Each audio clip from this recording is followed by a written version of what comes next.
Hello there. What's going on, everybody? Today, I'm going to be teaching you how to play one of my favorite all-time games, Nemesis. We're going to talk about the base game primarily, but I will talk a little bit more about the expansion, some of the Kickstarter bonus content, why you may want to back it, because surprise, surprise, Nemesis is coming back to Kickstarter. So we're going to walk through how to play this game, and hopefully you'll get a hint of why I love this game so much. So have a seat and let's play.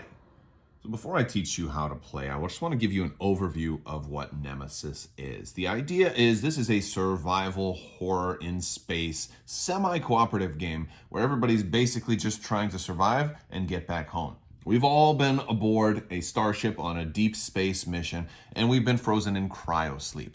And on our return mission, we all were woken from cryosleep unexpectedly to find a dead body represented by this little blue player corpse, or human corpse, and as somebody who was in cryosleep that awoke too soon. It's a dead body, and we have to figure out what's going on. We don't know what happened, and we want to get back to Earth. And in order to do that, we need to make sure two things happen before we try and go back into cryosleep.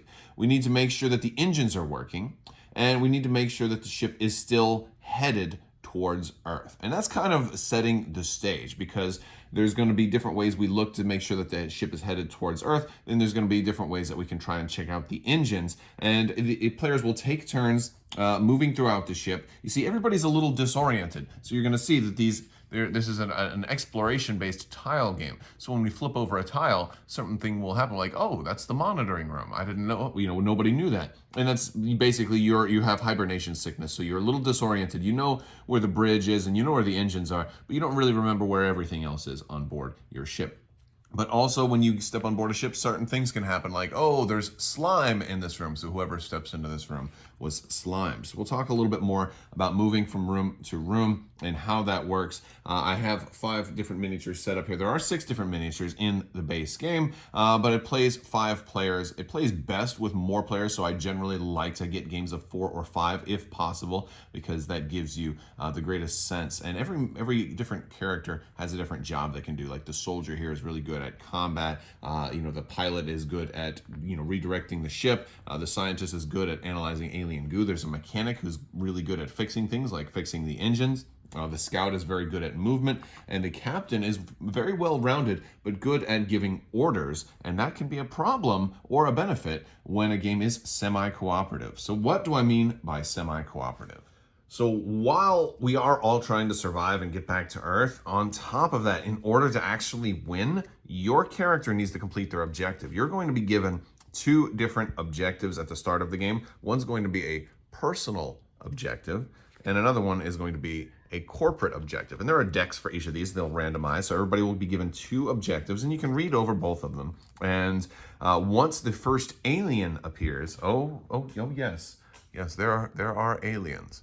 Once the first alien appears, you are going to have to make a choice, and you will choose one to keep and choose one to discard. So you can go for the corporate objective or the personal objective. It's not really an advantage between the two. It's just a matter of which one you think is going to work better for you. So in the case that I had both of these, I'll look at the personal objective first. Send the signal and the nest must be destroyed. Well, send the signal in this game basically means you need to get to the comms room and send an email back to Earth.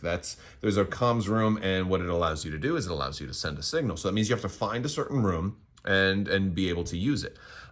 And the nest must be destroyed. So there's also an alien nest hidden somewhere on the ship. That's in every game. And that one must be destroyed. So that one could be a lot of work. But this one has an or you can send the signal and the ship must be destroyed. So this one could have you trying to make sure that the ship gets destroyed, because there's another way to be able to survive and get back to Earth, and that's on board these escape pods. The escape pods, which hold 2 players each. There's actually 4 of them on board the ship if you're playing with the max number of players, and each of those circles means it can hold 2 people. But the problem is at the start of the game, they start out and they're all locked, and the only way to get on board them is either to unlock them or have somebody die, because then the emergency protocols kick in and unlock all of the escape pods. So there's a little bit of cutthroat in this game, because maybe you're like, I want to get off of this ship, and the only way is to make sure that you die. So you could make sure that the ship is going to destroy by triggering a self-destruct or something like that. Versus maybe I want to look at my corporate logo. Well, this one's a lot easier. This one I don't have to hardly do any work. This is very easy. I just have to make sure I kill player one, or at least that somebody kills player one. Or the harder option in this case, your character is the only survivor. Maybe I want to kill everybody. Maybe I've gone insane. Now, they're not all crazy. This one, is just sending the signal, sending an email, and you need to analyze, the aliens a little bit. At least true intruder weaknesses must be discovered. So they're not all about killers, but there's several that are basically involving you wanting to kill somebody. So wherein some games, there's maybe one traitor. In this one, everybody could be a traitor or nobody could be a traitor. It could be either or. Now, at the start of the game, you're going to go to the bridge, which is at the top of the game board, and you're going to place a marker on letter B. That's basically going to respond to a coordinate. And you're going to have a deck of coordinate cards, and you'll assign a random one. But for this case, we're just going to look. And they all basically look like this. They have Earth, Mars, Venus, and deep space on them. And in this, if this were the card, this would indicate that actually Earth was headed towards Mars. And to course correct, this would have to be moved to A. However, to be able to check on the coordinates is a different action than being able to actually adjust the coordinates. So we'll put a random card over here, and whoever decides to make their way up to the bridge can get to the bridge, and they can check the coordinates, and they'll do this in secret, and they'll look at it and say, huh. And then they're going to have this knowledge, and they're going to know that if in order to get to Earth, we'd have to go to A. But currently, we're en route for deep space. Now, they might have an objective that wants the ship to go to deep space. Maybe they're crazy. Maybe they've lost their mind. Then they can potentially, they'll put it back and try and do another action. It's like, oh, well, we need to course correct. We need to go to C. And they can do that on a subsequent action. And then everybody else would have to take their word for it because, hey, maybe they want to go to Mars. Maybe they feel the longing of the ghosts of Mars. And it won't be revealed unless somebody else manages to go up there and check their work. So there's certainly a degree of player trust. And in the back of the ship, we've got 3 different engine rooms. We've got engine room number 1, number 2, and number 3. And they all have a spot for engine tiles. I put them both on top of each other, but basically only counting the top one as the active one. They all are going to look exactly the same, except, of course, when you flip them over, because you're going to have a working side and a damaged side, and only the top one works. Or you can keep the one that's not in play off the board if you like. I like to put them on top of each other. Now, in order for the ship to actually reach its destination, whatever that may be, whether it's Earth or deep space, at least 2 of the 3 engines have to be in the working state. However, the only way to see them, much like on the bridge, is to get to the engine room and to check the engines. And to check the engines costs 2 points, so it's not a cheap action to take. We're going to talk more about player turns and how actions get taken, but a player can check on an engine. And of course, they're going to look at this in secret and put it back exactly as it was. Then they will be able to tell the party, and the party has to kind of trust them. So again, trust issues are going to be a very interesting thing in this game. And not only do they have to check one engine room, but they have to check all 3. Or you can split up and you can have other people check. Now, interesting things happen if somebody tells you, oh yeah, the engines are all working, and I make my way back and I'm like, well, let me just double check. Wait a second, that engine is not working, because then we have to double check all of them. Now, you can't actually show people, so it does put some social deduction in there, and it's a really good party game for that aspect. So you can see all of them have a damaged and working side. Another thing you can do is to repair an engine, and what that means is basically you can, or it's damage or repair is actually the name of the action. But you would take the 2 and you can swap them if you're doing a damage or repair, and that will flip-flop the 2. And allow you to say, hey, I fixed the engine. We are now back on course for Earth. When in reality, you may have chosen to break the engine. The mechanic is particularly good at fixing or breaking things because that's his particular specialty, but anyone can do it. So down here at the bottom of the board, we actually start out on number 15, and this is our round counter. This tells us how many turns we have. The game is only 15 turns long. The turns can take a little while, though, so this can go for a long time. It doesn't have to take 15 turns, because you can certainly win before that. But I want to point out that each round, you're going to move this down. Once you get from 9 to 8, this symbol here means that your cryostasis chamber is recharged and reset and ready for re-entry. So the players can now re-enter cryosleep and check to see if they've won the game. And then, once the game ends, once everybody's in cryosleep, we make sure we reveal the engines if they're working. We reveal the coordinates where we're going, and then we're going to check everybody to make sure they didn't have an alien in their chest and that it burst out. And so that's kind of one way you can end the game. Of course, if it goes all the way down and we aren't there yet, then the game is going to end and everybody loses. So there are a lot of mutual lose conditions. And on one other corner of the board, we have the self-destruct timer. If somebody triggers the ship's self-destruct, you've got 6 turns until the ship blows up. Now, within the first 3 turns of that countdown timer, it can be nullified if somebody wants to go and reset the self-destruct or turn it off. But once it passes that halfway point, it can no longer be canceled. Also, once it passes the halfway point, all of the escape pods are going to switch to be unlocked. So this way you can actually leave, and that's the little unlock symbol in there. So at the beginning of the game, we're going to do a couple of other things. We're going to draft player number, and we're also going to draft which character we are. And so everybody's going to have a player number from 1 through 5, and they're also going to get a card that shows it, as well as their little board here. This is going to where they can hold, this is a little card holder where they can hold their little small cards, their little inventory and secret items. And you're always going to be the certain player number, regardless of if you're going first in the round or not. But that's to indicate, a player number 1 is always going to be player number 1. So if you have a mission to kill player number 1, then you're always going to be able to look at them and see where they are. So a character is going to have 10 action cards, and they're all going to look the same on the back. But this is the Scouts deck, and everybody has a unique deck. They're exactly 10 cards. And then they're also going to have 3 small cards with them, which is going to be a starting item, as well as 2 quest items, things that they can unlock once they get enough, once they play enough and they decide they want to, unlock this item. And that's going to be something else to help them out. Like this one might be a motion scanner for the Scout, and this one would be a security key, and it's a one-use only thing. So those are buffs that are unique to that particular class. So I've chosen the captain here. I'm going to take my 10 action cards. I'm going to put them in the action card deck. I'm going to take my 2 quest items. I'm going to set those down right below there. And I'm going to take my starting item, which for the captain is a 6-shooter. And there's a couple of things here. For one, the gun means that you can only use this in combat. There's other symbols that have a symbol of a gun with a red line through it. That means those cards cannot be used in combat. And combat's defined on if you have an alien or an intruder in the room with you. This game calls them intruders. I just call them alien for shorthand because they look like aliens, right? And then this handle on a briefcase here means that this uses up one of your hands. You can only have 2 handheld items on you because you have both a left hand and a right hand slot. So I will just decide to make my captain right-handed, and I will put that item there. Now it's going to have an ammo of 6, so I'm going to get these little ammo cubes, and I'm going to actually put those on the card because every time he shoots, he's going to actually have to lose an ammo. So ammunition is very important here. So you don't want to just take shots willy-nilly. There are ways to reload, but it's not that common. So ammunition is also very important.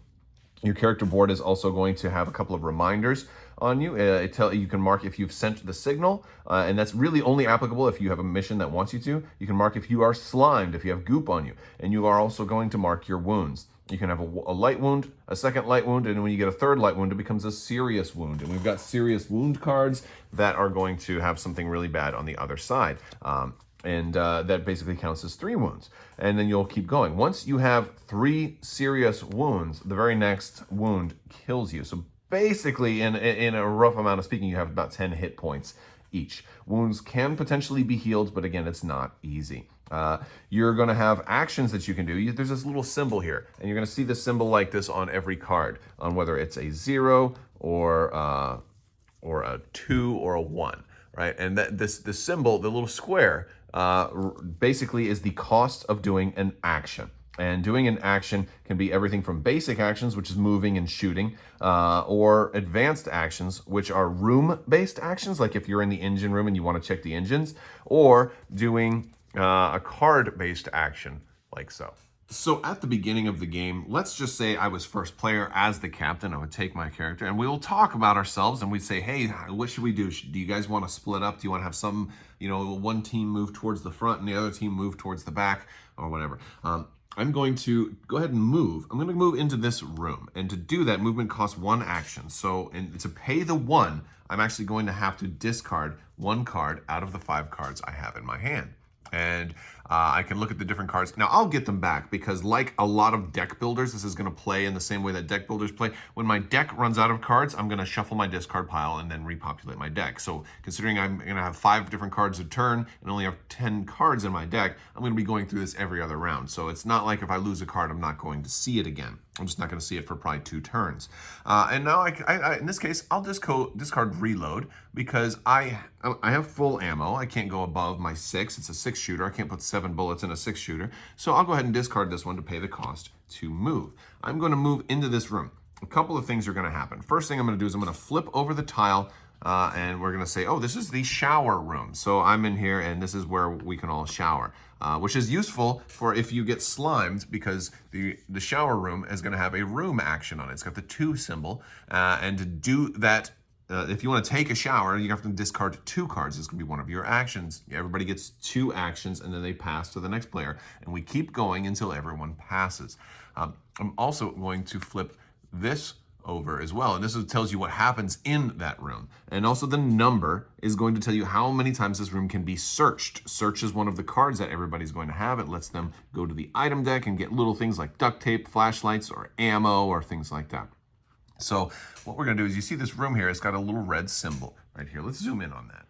All right, so the red symbol here is what's going to point to the loot counter. And you notice every room will have a 0, 1, 2, 3, and 4. And 4 represents that this room is loaded. But what I'm going to do is because the item hex on here has a 1 on it, that means this is going to be angled this way with the 1 pointed to the red arrow. And that's just the orientation that this hex is going to have. Now that means if somebody searches this, there's only one time that it can be searched. After somebody searches this room, it's then going to go down to 0, meaning there's only a finite amount of times that you can search in a room like this. But it'll start at 1. And these can be all kinds of different numbers. Like this is a different one from a different tile, and that's going to be 4, but it also has the slime condition. Now this one has the X condition, and that's important because that applies to the noise die. So what happens is after you move in, now you're going to roll to see how much noise you create. And I'm going to roll, and in this case, I rolled a 2. So what I would normally do is I would find the corridor that has the 2 next to it. And in this case, this is corridor number 1. This is corridor number 3. This is corridor number 4. And corridor number 2. And corridor number 4 right here is the air ducts, right? These technical corridors that have the red symbol. Well, there's a whole separate spot on the map for those. But wherever I made noise, I would put a noise token. And if there's ever more than 1 noise token in an encounter, we're going to spawn aliens, or intruders, and that's pretty bad. But because I actually had the X on there, the X treats it as though I had rolled an X symbol, which means I moved silently, and there is no noise created. Which is actually, that's like rare, because that's one of the few tiles that's actually good. Usually something bad happens in every tile.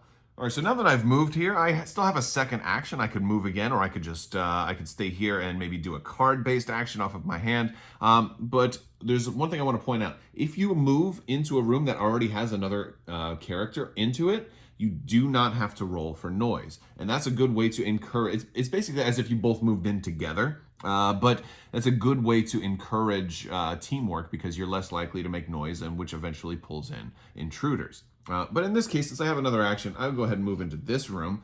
This is the fire control system room. And this is a room that basically can put out fires. And trust me, fires in space are a bad thing.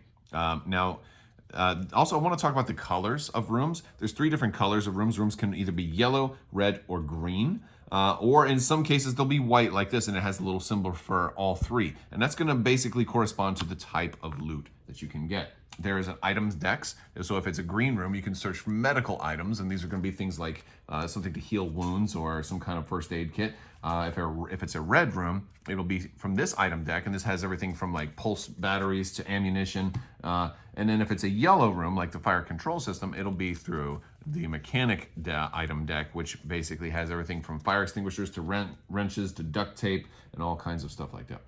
And all of those cards will be self-explanatory. For example, this one is clothes. You find some extra clothes that you could use to discard a slime marker or dress a serious wound. And that's when you have one of those bad serious wound cards. that does something really terrible, well, it lets you turn it face down and ignore the specific bad thing about it. So that's what dressing a wound is. And that's a very nice thing to have. So I move into this room, but again, I've got the 3 with, this is a door symbol here. And all of the different symbols that can show up on these cards are talked about in the rule book, but basically there's everything from the room is broken, and you'll put a marker in there to indicate that it doesn't work, you can't do the room action, or the room is on fire, and you'll put a fire marker in there, and fire will do damage to you at the end of your turn. In this case, it's a door marker, and the door marker is bad because that means that the door is going to slam shut behind us, and we'll put this door right there. Now that's really bad if I wanted other people to be able to follow me and move into the other rooms with me, because now that door is closed, and we'll have to use some type of special action to open or close it. Now, there are rooms that can open and close doors, but I don't want to get too involved in every situation. But for right now, that way is blocked. I want to talk about a couple of other things, because I kind of went through a player turn. You'll pass and you'll keep going around and around until everybody has taken 2 actions and we're done. But there's some cards that go at the top of the board that are important. We talked about some of the item cards already. There's craftable items, which if you have enough of these items, you can turn them into a craftable item, which is nice. We also are going to have a couple of interesting things like the event deck. The event deck is actually going to be really important. At the end of each round, there's going to be a different event that happens. And this is a way to just stop people from staying in the hibernation chamber and doing nothing for 8 turns and then just getting back in and rolling the dice, because different things are going to happen. There's going to be fires that happen. There's going to be aliens that just spawn in certain places, or malfunction markers happen. And if enough fire or malfunction markers occur or are on the ship can just blow up ahead of time. But these are also going to, in addition to talking about different things that happen during the events, these are also going to give indications for other things, whether or not aliens spawn and which ways that aliens move or intruders move. There's also a contamination card, and this is a really type of interesting card. If you get attacked by intruders, you will get an action card that goes into your deck, but it is actually a contamination card. This is bad for a number of reasons. For one, contamination card can lead to more negative things, but it also is a dead card in your hand, so there's less actions that you can do during your turn, and so eventually you discard at the end of your round and get new cards. But the cool thing about the contamination card is it comes with this nifty reader, and it will tell you if you're actually contaminated or not, because you don't really know if you're contaminated or not. You can only scan a card with this if there's a certain time that tells you that it's okay to do that. And when we do that, we're going to stick it in there and see if any of those 5 words say infected. And they're all written to closely resemble infected, but none of them actually say infected. So now if I've scanned this card, I'll know that that I'm not actually infected. And what does that mean? Well, that means that I don't actually have an alien growing in my chest. I don't actually have the infection. Because if an alien grows in your chest and then you get another, you fail another check, then the alien bursts out and you die, and then you've got an alien on the floor rolling around in your blood, and it's really, really bad. Another thing that's important is the intruder board. This is a board that basically is referencing everything that we know about the intruders. There's a whole deck of intruder weakness cards. You're going to deal 3 of them at random underneath these 3 different conditions. And on the ship somewhere, you're going to find a laboratory. You can bring certain things to the laboratory to analyze it, to be able to flip over one of these weaknesses, like a character corpse. If somebody dies, you can take their corpse to the lab and analyze it. If you don't want anybody to die, remember I mentioned there was going to be a blue character corpse right at the beginning of the game, the one that you found at the beginning of the game. So you can carry that to the lab, analyze that, and then flip over one. And look at this. It's going to be like, oh, blank combat die results against adult intruders count as a damage instead. So it basically lets your guys work better in combat. And we're going to talk more about combat in just a minute. If you find the nest, and you can take one of the eggs, and the eggs are all going to be up here, but you'll move them to the nest once it's found. You can bring an egg back and analyze that. Or if you kill an intruder and you bring its carcass back to the lab, you can analyze that. Now the lab is going to be hidden under one of these hexes on the board, so it's going to have a different location every round. You don't have to find the lab, but some players' mission may want you to do this, and it's also just generally a good idea. Now, also a good reminder on the intruder board is for all these different symbols, because you've got larva, which is the smallest one, creeper, which is the kind of rare. It's basically when a larva bursts out of somebody's chest and it can't quite stand up yet. You have adults, which are the most common, breeders, which are really, really powerful adults, and then the queen, which there's only one queen. And that's going to be useful when it talks about combat. So let's talk about combat. All right, so we're going to talk about combat. Now, one of the most likely ways combat's going to happen is when you're in a room with an intruder. But usually that happens by surprise. So if I were to be moving into this room and there's nobody else there, I roll the die. Let's just say I rolled a 1. And there's already a noise token in the 1 section. Well, then I'm going to remove all of the noise tokens adjacent to this room, and then I'm going to spawn an alien. And what I'm going to do is I'm going to go to the bag and I'm going to pull something out. And let's just say I'm going to pull out one of these tokens. It's going to have a number and it's going to have a symbol on it. And there's a lot of different ones of these, and you're actually going to randomize the bag setup based on how many players are in the game. So it's every player count is going to have a different bag setup. So you're going to have to prepare the bag at the beginning of the game, and there's instructions for that based on how many players there are in the rulebook. But generally, at the start of the game, you have fewer adults. I mean, you have a lot more larvae and the smaller ones, and there's always one queen in the bag as well. You don't want to pull the queen. But let's just say I pulled an adult, and that was going to be, and we've got different types of adult models. There's actually, the adult is the only one that has a lot of different models. We've got this tall standing up, and we've got the crouched down, for example. So that means there's an adult, and they're going to spawn in that room with us. Now, then we're going to flip this over, and we're going to look at the number of cards that are here. Now, if we have this many or more cards in our hand when this is pulled out, then we're safe for now. If not, then they're going to get a surprise attack on us. So let's talk about intruders attacking us first. So an intruder is going to attack a player. First thing you're going to do is just pull an intruder attack card. And this is going to tell you a whole lot of things. The cards in this game have multiple meanings. First thing is you're going to ignore the number on the top. We actually use this when we're attacking the intruders. So we're going to ignore that number for right now. We're going to first look at the symbol in the middle. If this matches the symbol of the intruder that's attacking, or if there's multiple, if it's at least one of them matches the symbol of the intruder that's attacking, then we are good to go. Now this is an adult, and if we reference our board here, we're going to notice that that's the symbol for a creeper. And a creeper is actually going to look like this. This is somebody who burst out of the chest but hasn't grown legs yet.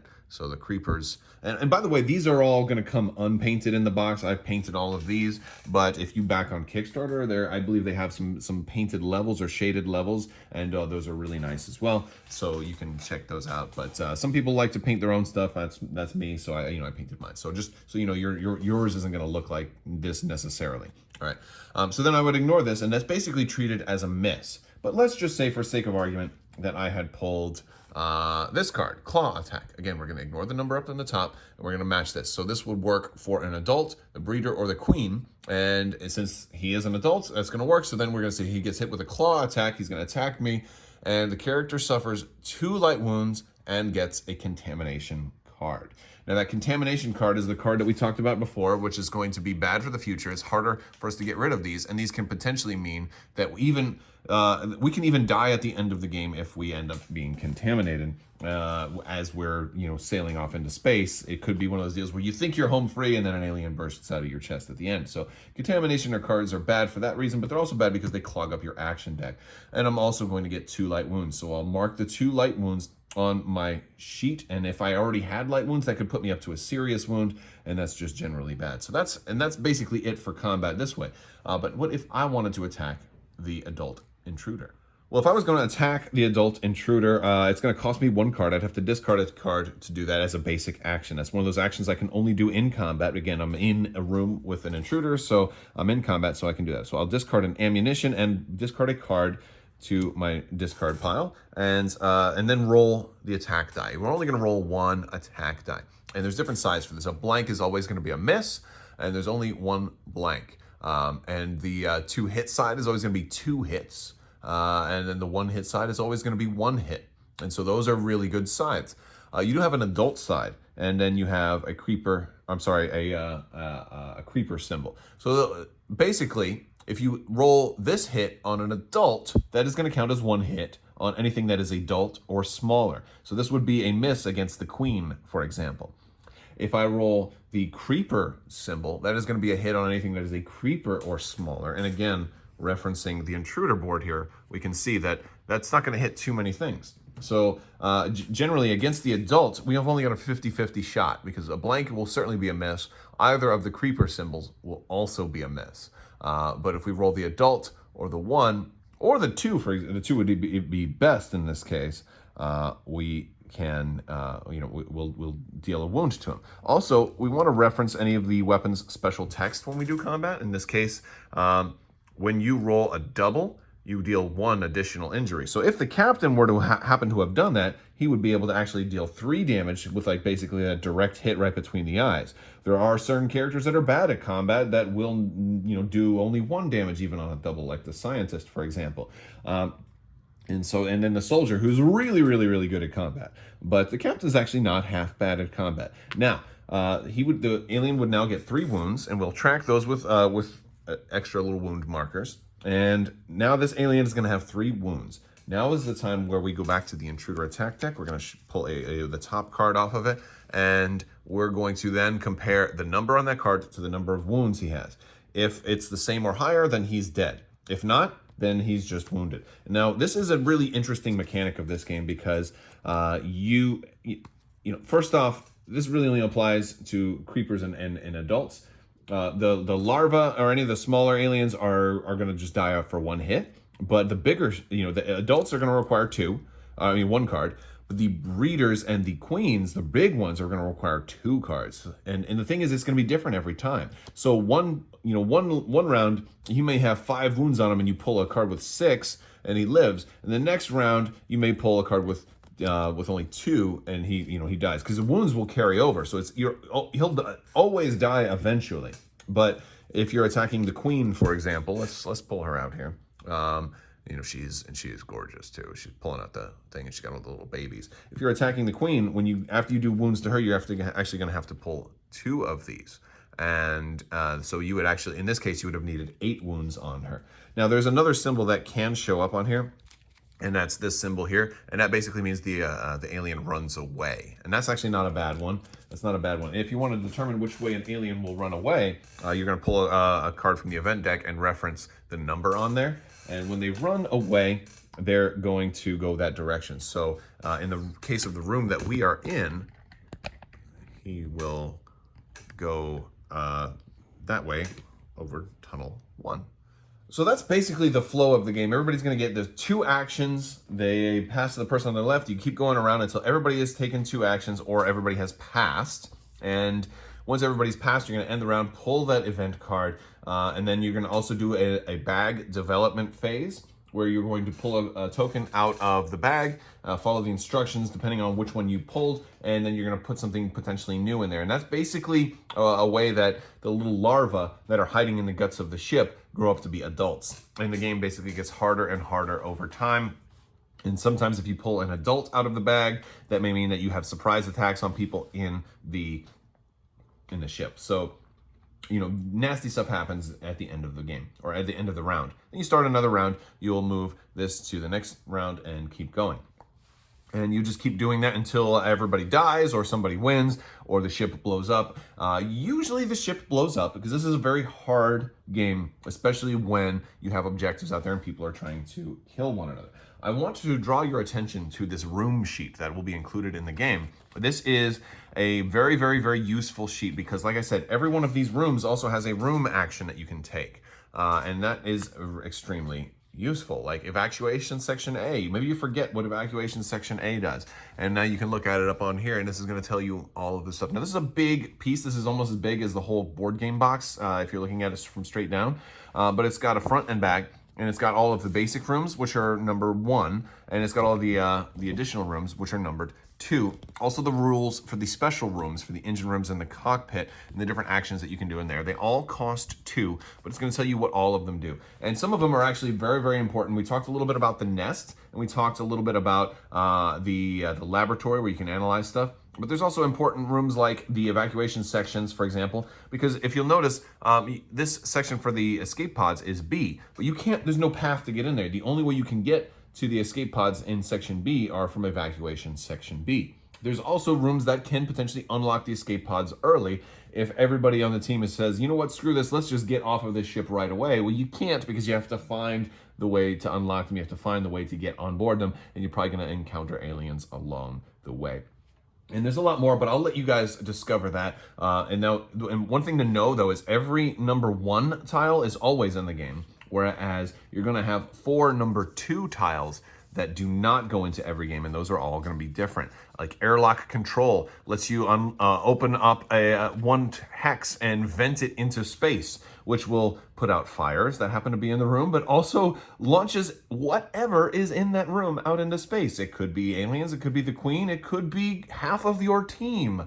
So, you know, there's a lot of really interesting things in there. There's, a room covered in slime. You can't even search that room. It's got no other symbols on it. And, you know, there's a lot of other really cool rooms that you can find in here. I'm not going to go through all of them, but that's also something else that's kind of cool with some of the expansions. So if you have any questions, let me know in the comments section, but I want to show you guys a little bit of some of the expansions that are available as well.